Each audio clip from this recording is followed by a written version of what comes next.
So the 2020 Canadian Championship schedule out, I'm going to tell you why this year's tournament is going to be so much better than any other tournament of the past. This is going to be the best one, and you're going to want to watch it because it's going to be super entertaining. I'm going to tell you exactly why in this video. Hey guys, it's Curtis here, and you're watching my channel, A.F.C. Curtis. You're home for all things Canadian Premier League content right here on YouTube. So if you're new here, maybe consider hitting that red subscribe button. Happy New Year's, guys. It's 2020, a new decade, a new start, and I'm really feeling this one already. We're only a couple days in here, and I'm super excited because it's the 2020 campaign here we're going to break down, and exactly here the Canadian Championship campaign. It dropped a couple of days ago, actually 2 weeks ago to be exact, right before the holidays, and I'm actually really excited for this year's tournament. It's going to be loads better than any other tournament, including last year's. Now, if you haven't gotten a chance to really look at it or break it down since the announcement, I'm going to do it for you right here in this video. I'm going to tell you why this is, of course, the best one yet. This is better than any other edition, including 2019. There's going to be one fewer teams, or team, I should say. Obviously, Ottawa's not with us in 2020, so because of that, there's only 12 teams this year, and there's actually going to be one less round. There's only 4 rounds this year, which I think is actually really good, because if you look at the way the bracket is done, and this is the reason why I'm really excited for this year's, is because they're all kind of like in regions, and they kind of did this last year, but this year it just seems to flow a little bit better here. The first bracket here, you know, we got Pacific FC versus FC Edmonton in that first matchup. Winner of that matchup goes on to play the Vancouver Whitecaps in July in the quarterfinals there. I mean, right off the bat, that's a super cool matchup because, you know, with the Eddies, a lot of homegrown players, but at the other end of the scale here, you got Pacific FC, and a lot of players there did come from the Vancouver Whitecaps Academy, and, you know, they kind of got that little mini history already. And, you know, you can build a really good rivalry, especially if PFC, you know, go on to beat FC Edmonton. They go on to play the Whitecaps. It's kind of like a little BC derby there, and that's going to be a little fun instance in its own there in the quarterfinals. Now you move on to the next bracket here. You got Cavalry FC in the quarterfinals in July, but in order to play them, there's 2 really good teams there in the middle that have to play out in June in that first round. And that's Forge FC versus Valor FC, and I really feel, you know, Forge FC, obviously the reigning champions coming into this. I think definitely right now, if you first glance and think they're their favorites, but I think if Valor FC is going to come back, you know, just with a vengeance in 2020. You know, they kind of didn't play out the way they wanted to in 2019. They'll definitely do better in 2020. I believe that. You know, Rob Gale won't let them finish last place again. And with this, I think this is a great tournament for them too, because they're, you know, if they're going to go far, they have to beat the best. And, you know, you can't beat anyone better in the CPL than Forge FC and then Cavalry FC in the quarterfinals. So that's a fun little matchup. Plus, you know, either way, you know, if Valor wins, they play, you know, Cavalry FC. They can build a little rivalry in the prairies there. Meanwhile, if Forge FC wins, they're going to go on to play Cavalry FC in the quarterfinals. Bam, that's already probably the best rivalry for me in the CPL in 2019, just getting re-energized once again for back-to-back years in the Canadian Championship in this Cup tournament.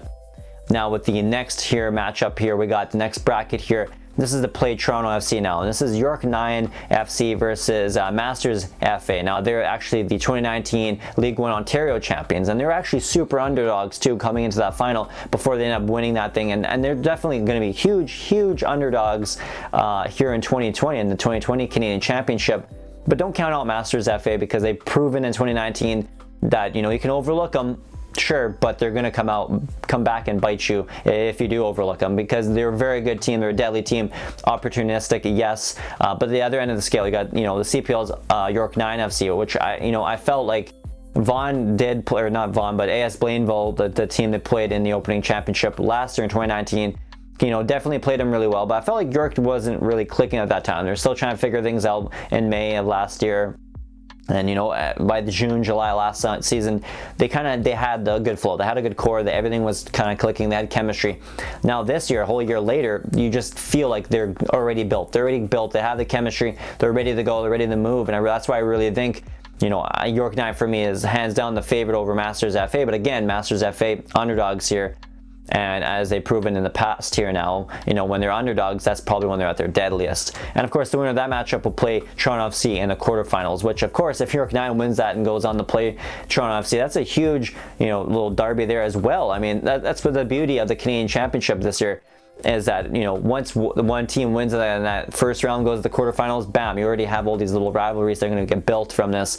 And could you imagine, you know, how big the atmosphere will be at York Lions Stadium in July if York 9 hosts Toronto FC. I mean, that's going to be a cool little rivalry game that I think can really boost attendance in the long term for York 9 FC. And you know, if they can find success, if they can at least play Toronto FC in that quarterfinals, I really do believe this is going to be a huge boost for York 9 in the long run in the last half of the season. And now if you look at the final bracket here of these opening rounds here, a really good part here, of course, is Montreal in the quarterfinals, and they'll host the winner of AS Blainville, the PLSQ champions, and of course the HFX Wonders. Now, of course, Blainville is from Quebec; they're a Quebec-based club. But you got the HFX Wonders, which is literally has a bit of a history here, being built off of Impact Academy players. So again, there's all this little history here in just the first 2 rounds, which is just super exciting, which will definitely make those opening rounds way more exciting and more energizing and just beautiful to watch. And it's gonna be fantastic little rivalries that they're gonna build here,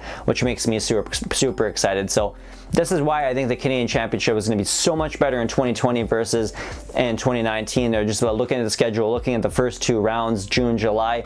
This thing is going to be such a huge hit. It's going to be exciting to watch. So you guys are going to have to start watching it come June. This is definitely not a championship year to miss. Well, guys, that was my video this week. If you liked what I was talking about here about the Canadian Championship, you know, chime in down in the comment section below. What is your kind of point of view on the Canadian Championship for 2020? Let me know down in the comment section below. I'm super excited. Let me know how excited you are down in that comment section below. And of course, if you like this video, definitely hit that thumbs up button. That like button shows me like content just like this. And of course, if you want to watch more videos like this, you can also hit that red subscribe button and subscribe to my channel. Hit the little bell notification so you can get notified each and every week when I drop a brand new episode just like this one. And of course, you can also watch my content over at the northernstarting11.com. I'll have a link for that website down in the description below. You're going to click that. There's going to be a bunch of great soccer related podcasts, vidcasts, everything over there. So definitely go check it out. And until next time, guys, thank you for watching.